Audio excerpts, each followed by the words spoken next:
Welcome back, everyone, to Project Wingman. I am your host, the Housecoat Gamer. Today we are taking a look at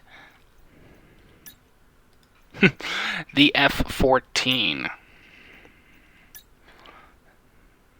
Specifically, the F-14D.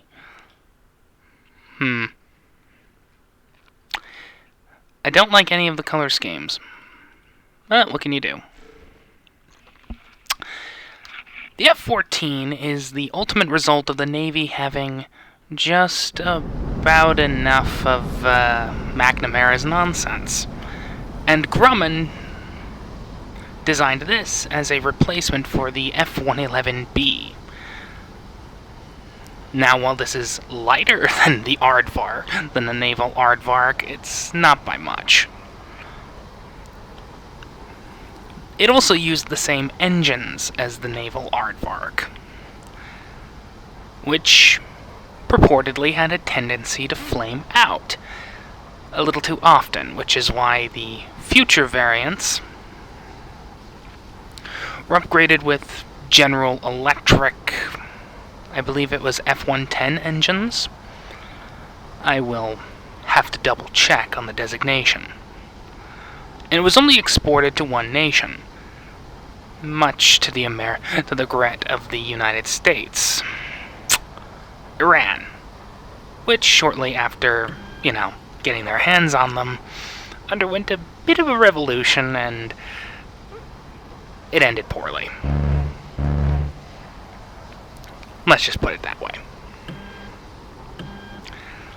Now, the F-14 is unique in its ability to have variable geometry wings. And,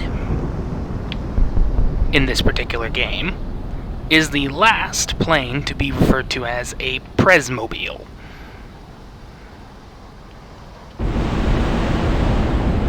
Because it has a backseater. That backseater? Prez. Call sign President.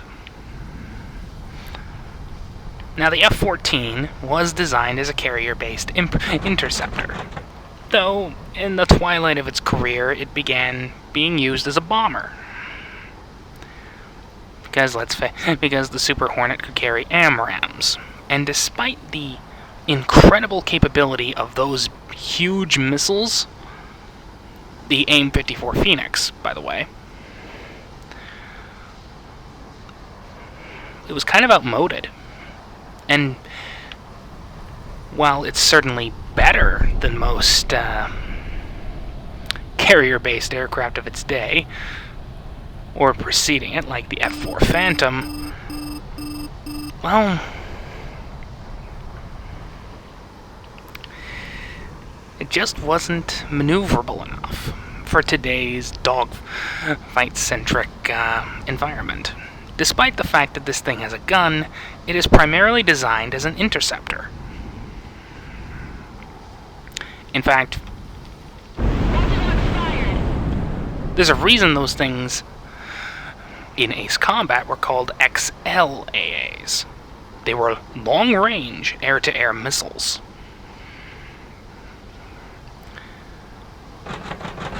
There were only 4 variants of the Tomcat.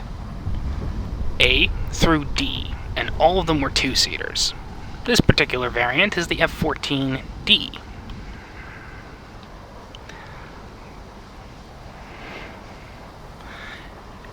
And I know what some of you are thinking. Why didn't you show us some of the other loadouts? Come on. This is the loadout the Tomcat is famous for. All AIM-54s. The so-called John Wayne loadout. Oop, hang on a second.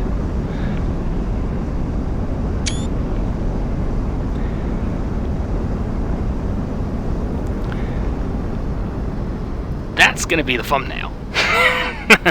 Just full burner, showing off the AIM-54s. Now, the Iranians still have these things, mostly because, let's face it, they are the best long-range interceptors they've got. I'm pretty sure if any of their Russian-based stuff goes through, we'll be seeing these things replaced with something, I don't know, the Sukhoi? Not entirely sure. Let's face it, these things are getting on in age. And the older they get, the less capable they get.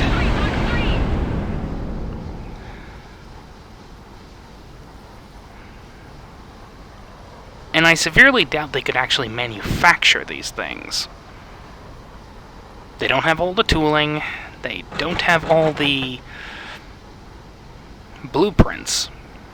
They can't just strip one down and copy it. It'll end poorly. So they gotta work with what they've got. This is the best Presmobile in the game, which is a tad bit disappointing, because there are plenty of aircraft that could have taken its place. For example, there could have been an Su-30 variant. I'll be getting to that one tomorrow.